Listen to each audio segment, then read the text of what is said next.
Good evening, everybody. For the record, I'm going to call the meeting to order, 6:03 PM. We have definitely a quorum. We are missing one of our members, Tom Sharp, who has a family commitment, who had indicated he was going to join remotely, and he will join when he gets home. The first order of business, I had circulated to members of the committee the draft minutes of our Thursday, January 27th meeting. Are there any questions or comments relative to those minutes? No. There being none, can I have a motion to approve? Motion approved. Second. Okay, so we have Patrick first, Mark second. Any discussion? There being none, all in favor? Aye. 1, 2, 3, 4. So we have minutes approved. 4-0, Sharp absent. Okay, the next issue that we have, basically, did you, Patrick, did you want to make a comment about the committee? You had on the other business on the Okay. agenda, so why don't we just, yeah. That's fine. The next issue is the declaration document, the trust document. What we want to do tonight is go through the outstanding points, resolve them, come up with a final document, and present it to the select board. And it's the pleasure of this committee, how you want to do it. I'm more than happy to present the document to the select board and let them vote on it and approve it and do as they will, whatever the committee chooses.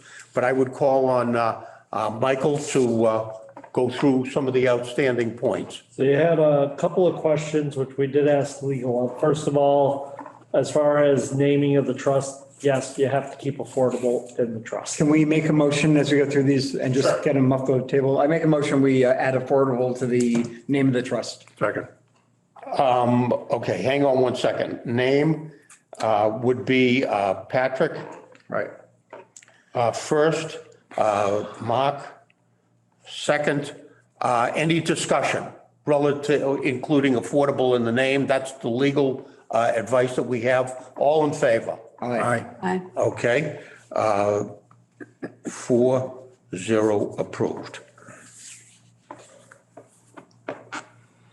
Okay, next one. As an appointed board, did check with legal counsel. Residency is not required. But most communities do require it as part of their document, but as an appointed board, a board can include non-residents. So With over half of our town is second homeowners who might want to participate in this, and with banking expertise and other potential expertise that may not live in town, I think we should eliminate the requirement for residency. The select boards at the time can use their best judgment to find, folks. Let me interject one point. Obviously, this is a committee of the town of Stockbridge. Yes. Does it make sense to have any wording in the declaration that the majority of the committee needs to be residents of the town? I mean, theoretically, if you go with that position, Resident or taxpayer. You could have all non-residents. you could have all non-residents. I don't think you want to go there. No. You could have a combination of, you could authorize up to 2 seats as, say, a 7-member board. You could have 5 residents, 2 up to. I just want to make sure that if it's a taxpayer that we figure out a way, if we can, to include them. So, if we have, 800 parcels owned by second homeowners, let's make sure we're not excluding them from participating. I would make a motion that we have a 7-person board with 2 with with the option of two non-resident seats. Three. Because that way we have a majority and we still have expertise we can bring in to help us that we may not have here among the residents who want to serve. How about if we start off with two and then we could always change it? What do you think? What's that lease though? The board's gonna, right, the Board of Selectmen could still appoint all residents, right. but none. It's up to you guys. I mean, if you do have the declaration of the trust, at some point you could reopen the declaration and make modifications to it, but And I would, your guys' decision. I mean, and I know it doesn't necessarily need to be in the bylaws, but the other question about the membership is, should we have at least one representative from Pine Woods and or Heaton Court? Well, that's the next one. Oh, it is. We'll come to that. But basically, so what's your pleasure, folks? Do you want to have, I like the idea of two. Three starts to sound like it's almost the majority if they get one other person to go. Not that there'd be let's factions. start off, I would make the motion, 5 residents, 2 non-residents. Okay, but what about, The residents could also be taxpayers. what about, yeah, that's my question, taxpayers. 5 residents or taxpayers. Or and property with up to taxpayers. 2 non-residents. In other words, I like your point about Yeah.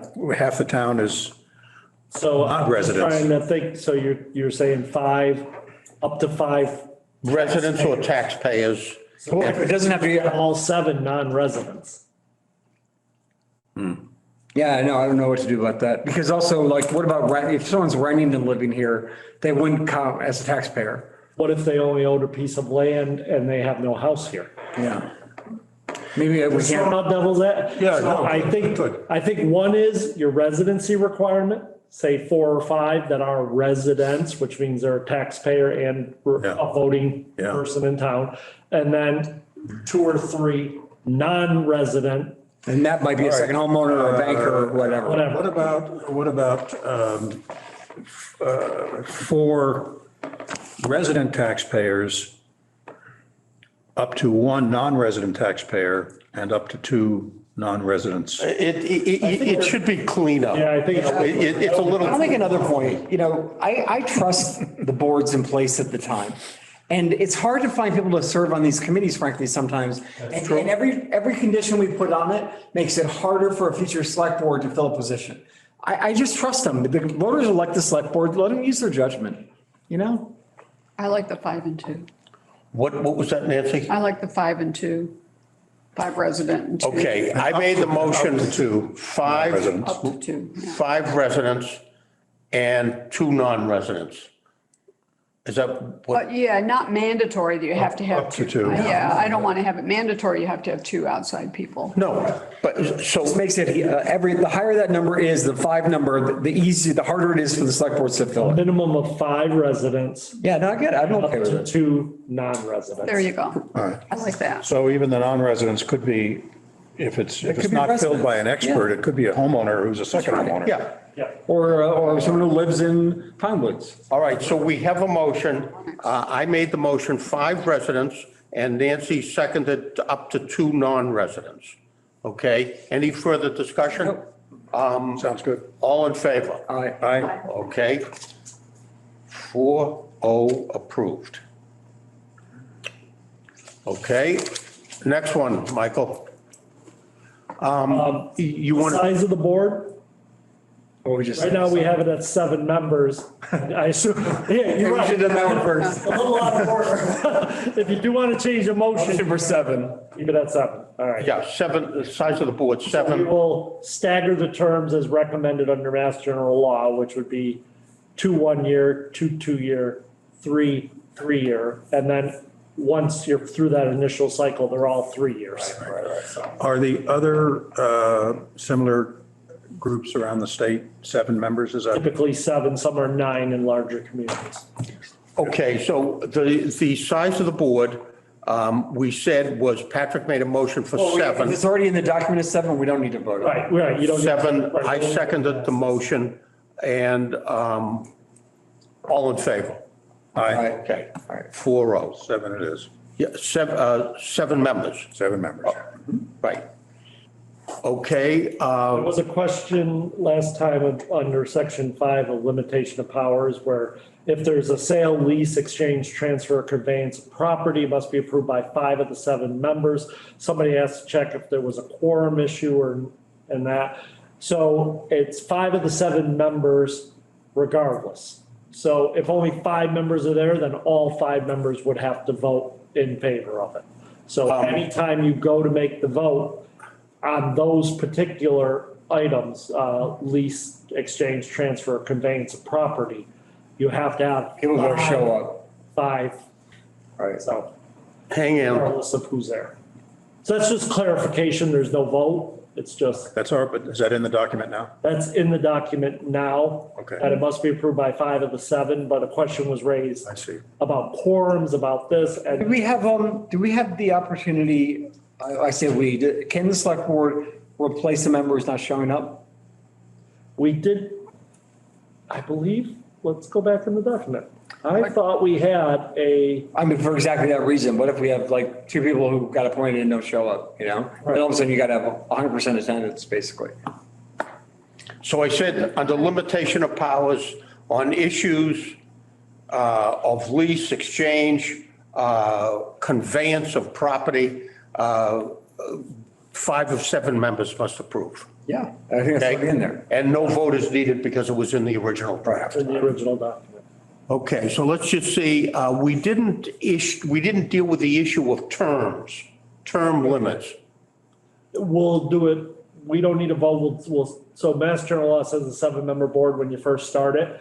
It's 2 1-year, 2 2-year, 3 3 years, and then it's 3 years after that, once it's up. So the only awkward time are these, He said term limits. You want to put term limits on? oh, term limits. Oh, I thought you meant term setup, sorry. Term limits. Oh, term limits, oh, that's. Term limits, you don't want people to be able to reserve? Well, we said 3 years or 2. That's length of term. Term limit means you can't be reappointed. So length of term is 3 years, but when you first establish a board, because you need to get the staggering in, you have 2 that serve 1 year, then they come up for a 3-year vote. 2 that serve 2 years come up for a 3-year vote, and then the initial members that are 3 years. And then after that, it's always a 3-year term unless somebody resigns or is removed during. And it's the select board that approves those or appoints. Okay. Do we think 3 years is long enough if you're involved in legalities? Yeah, because the way the trust is actually written, the trust, unlike other trusts that you have as a municipal trust, the members can switch and everything just legally keeps moving forward. I said I length know in of, other trusts, like if you switch people, it Yeah. means switching everything. It's actually in there, I forget the section where it actually talks about changing of, and this is Mass General Law, right? yeah, that's just yes. So I said length of term, startup 3 years, for the startup, 2 1-year terms, 2 2 years, 3 3 years, and ongoing 3-year terms. Yep, 3-year terms thereafter. Yeah. That's there's no change there though, right? no change. But there was clarification, we're just getting back to these final pieces. So there's some things here you'll see under like the conclusion of the trust. I think it's under section 12, that the powers of the trustee shall continue until the affairs of the trust are concluded. There's a thing on the members. I'm just trying to find it. The members of the trust.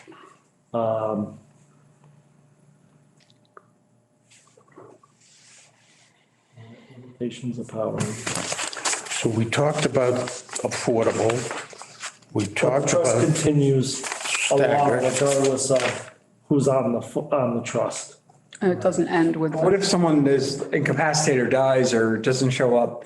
Is there a process to fill it? I'm just wondering, I don't want to get Trustees, if a trustee shall die, resign for any reason, or cease to be a trustee, his or her term office expires, a successor shall be appointed by the Board of Selectmen to fill such a vacancy for the remainder of the unexpired term, provided that each case, the appointment and accepted and ready by the trustee is so appointed to be filled by the town clerk. Sort of like planning board. Yeah.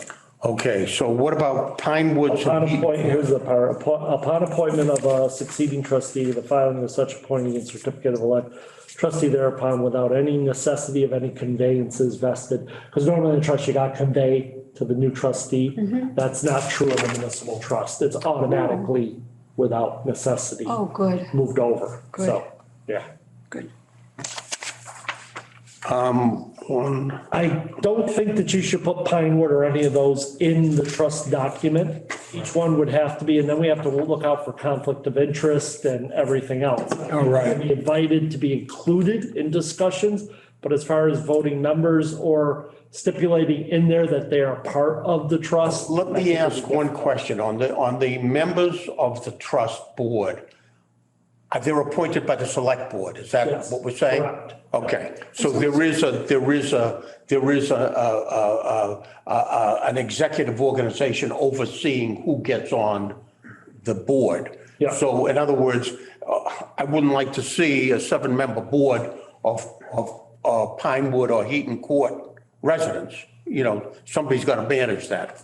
Well, I mean, And that's a select board. I think that, yeah, I mean, if they're all great people want to serve, you know, I mean, my question is, if somebody's already at Pine Woods and we're talking about expanding it, is that a conflict of interest? They're not an owner.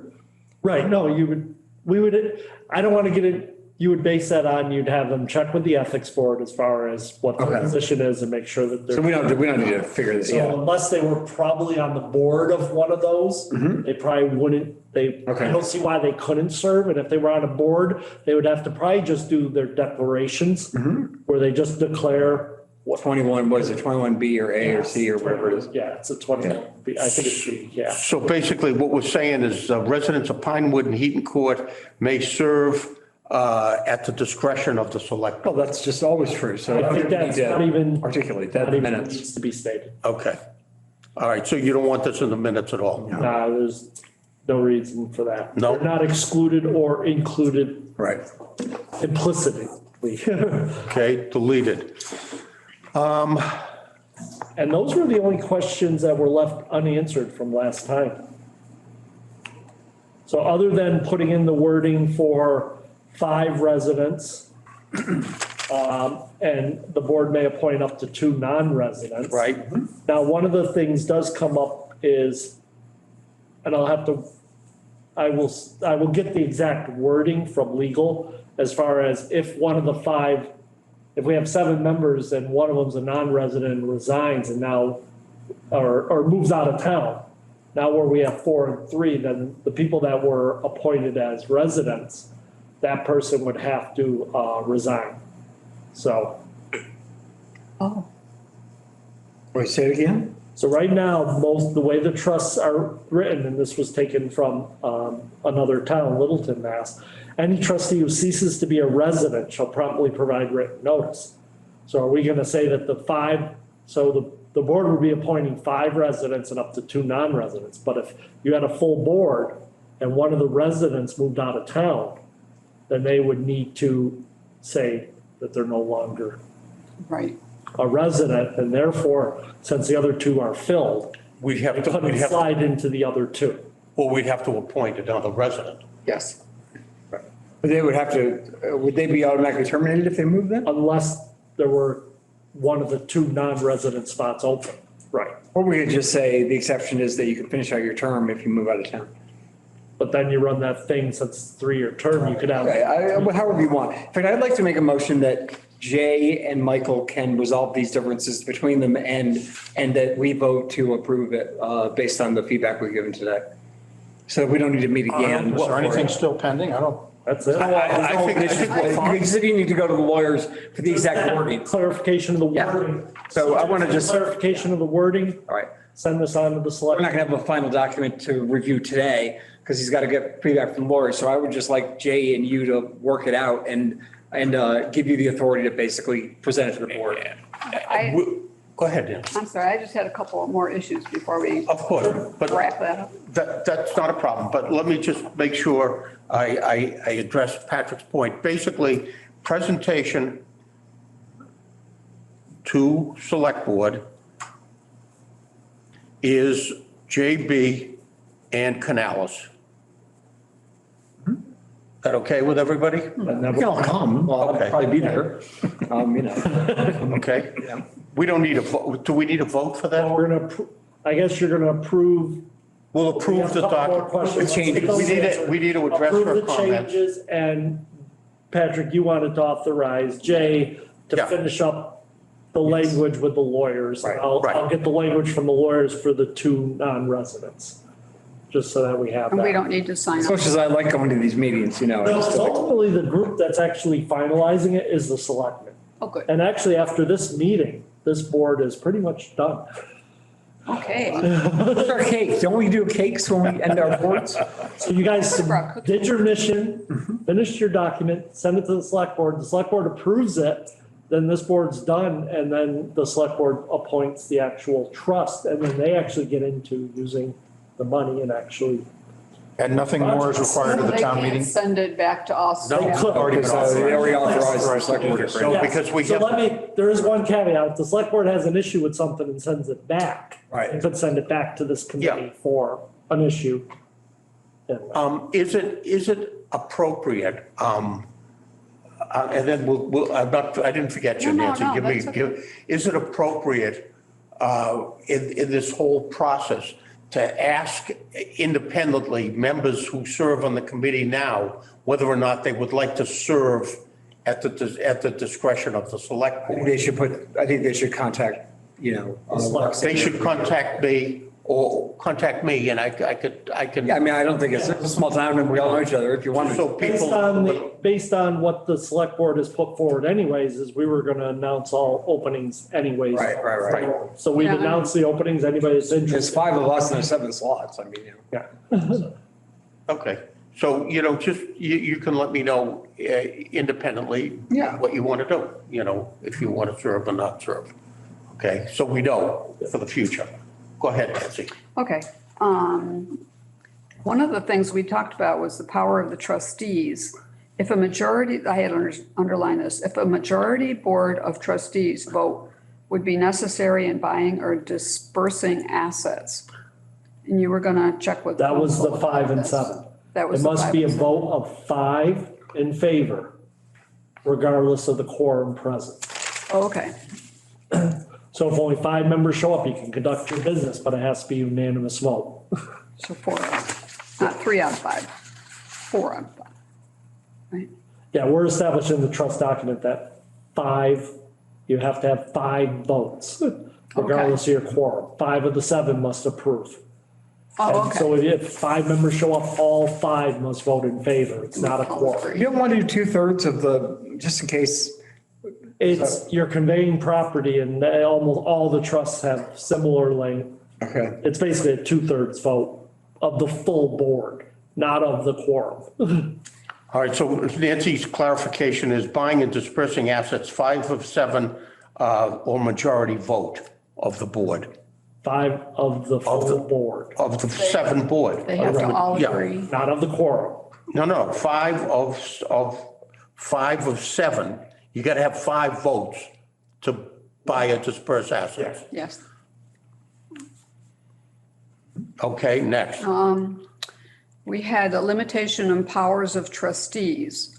Michael mentioned to the committee that any debt incurred by the trustees of the trust would not constitute a pledge of full faith and Okay, credit. of we're the all set town. with that. What we have to do with that is this would be set up as an organization where there would be a public official's liability or E&O insurance for this committee. Like a It'd be bond? added, in essence, it would be like a bond. Yeah, Okay. whatever, that we've got to insure the committee, so it acts. If we get sued, I'm an insurance guy. I ain't serving on any committee without insurance. Okay, trust me. Yes, All right. and that's in the draft. It's not in, it just states that, but then separately, we would get insurance for. a separate board. What they That's Just like we have to typically, get separate school committee what they typically would do, insurance, we have to get sometimes different boards, we have to get different insurance policies. what they do with this is they would schedule the Affordable Housing Trust Committee, the committee, as a named insured under the public officials liability policy For the, of the town. That's how they do to it. protect the individuals. Yeah, and whoever is at the time, a member would be insured. I just wanted to make sure it was in there. It's got to be in there, okay? And then I'm sorry, we're going to have, they're putting in their quarterly trust meetings are customary. That's in there too. Yep. Okay. And the last one that I had,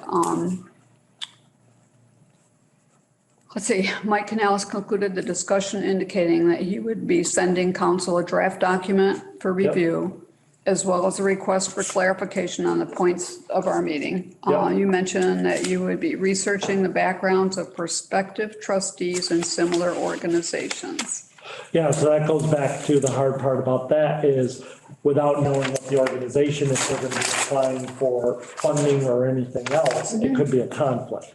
So that's where the trust document itself should just state the members of the board will go to appoint people. And then if there is somebody, like the example given, if it was somebody on one of the other ones, they might have to give their disclosures or what. But we don't have to put that in the trust document itself.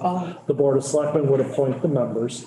And then if there was a potential, so if it was, say, an employee of Pinewood or whatever, they might have a conflict if they're coming for funding. It might not be good to have that person on it. So Is there a document that is written somewhere that the guidelines that the selectmen have to follow when they're filling positions on the board? Not really. There's You could write a one. bunch of information under the mass housing about these type of boards. But it is really getting board members, just people that are on it. You listen to people and then we'll run everything through legal as far as, okay, we're looking to do this, we're looking to purchase this or assist with this. How do we go about that? So we can bring in assistance to do it. The good thing is this board already has, after this town meeting, we'll have 225,000, which up to 80% can be used. And then also, the town's legal counsel as far as what you're gonna do for projects. Let me clarify her comment a little bit.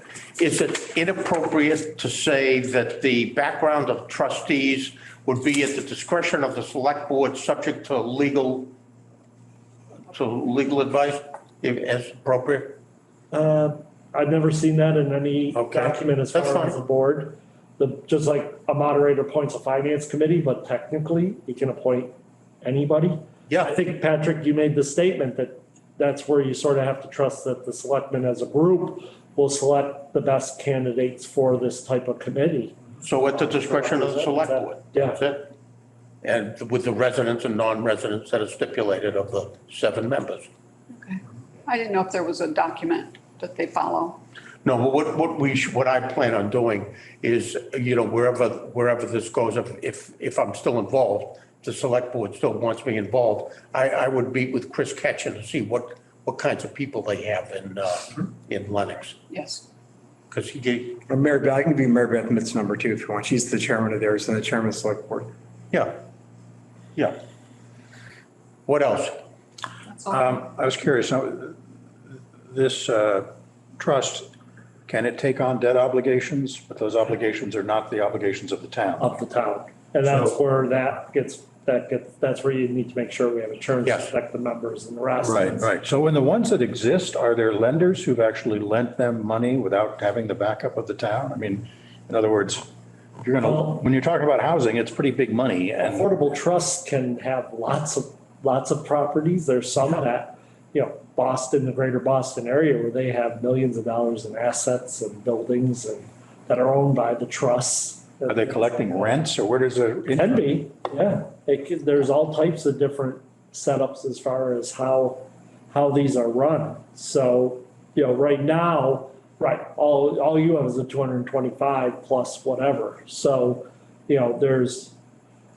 remember when we were talking about, there's all the things like a first-time home buyers program, or if they sell within so many years, they pay Right. back the trust, then there's ways the trust gets back money. There's It goes in as a lien. as a lien, Yes. yeah. I have one other question, and this is not necessarily about the documents, but where there's a number of surrounding small towns like ours that are looking at, like, for example, West Stockbridge is just putting one in place, a document like this.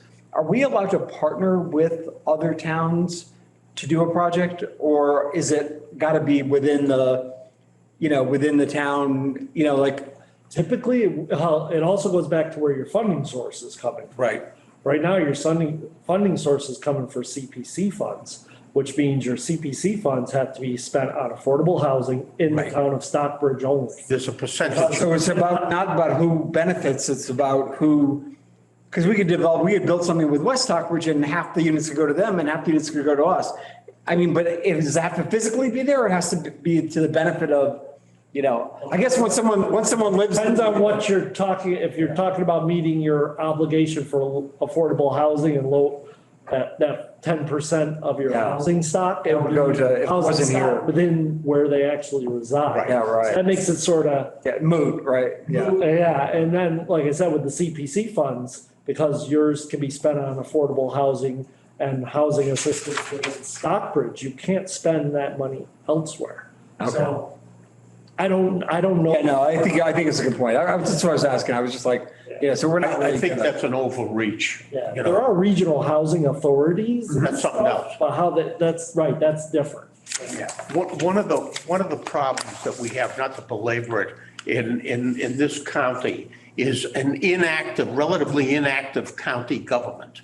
You don't have Got away with county we commissioners. used to have a county government. Tom Stokes was on it. They don't do anything. You have a sheriff and the county should be doing some of this stuff, like in New York State, but they don't do it. That's not our They problem. got rid of county commissioners here, 30 years ago? Yeah, I thought that was. Yeah, that's a whole separate The ballgame. original harvesters on all the lakes were owned by the county, Yeah. and they did all the cutting on the lakes. Yeah, but not our issue. All right, everybody comfortable with this at this point? Is there anything else Nope. anybody wants to do? We'll clean this up So and can we motion to approve with the changes that you and Michael will implement? Approve the document pending the language for a five So we're authorizing Jay to make the final, approval based on this feedback. Yeah. Yep. So I make that motion, whatever that is. motion to approve, what? Subject to the language of a five. Yeah, subject to. Non-resident. Subject Five from to legal. what? Five, The language for around a 5 resident, 2 non-resident. to 5 resident From- membership. Right, membership from legal. We'll put that in. Any other changes that you guys make at your discretion? Basically, if the lawyers say it needs to change, let's just give you, I trust your judgment. It's fine. Yeah. Well, they've. I don't want to speak to you guys. Really, the only thing I'm sending them is a document they've already reviewed and they just need to, here's this one little section, we did this, so we just need you to tweak the language Can here. I have a second? Second. All in favor? One, Aye. 2, 3. Okay, And like I said, 2, unless 3, 4. the select board, 4. Okay, Unless the select board kicks it back to this committee would probably have one final meeting that prove its last minutes and then close out this committee and then, like Jay said, put forward if you're interested in serving on the actual trust itself, which would then now have the power to go. and we'll notify, Projects. Will we have the celebratory party? Is that kind of the? we'll notify everybody, that when the meeting is with the select board.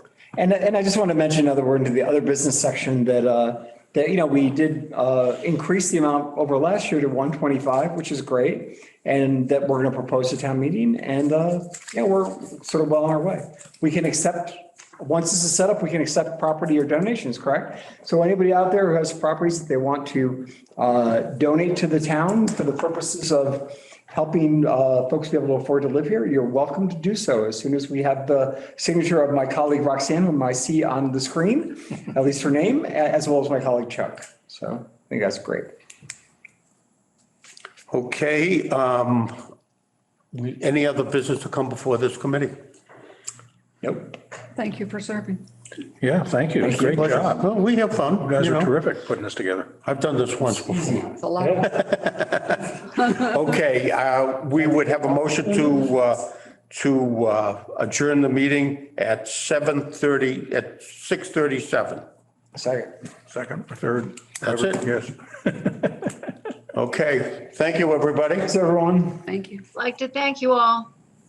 Thank you. Thanks, Roxanne. Thanks, Roxanne.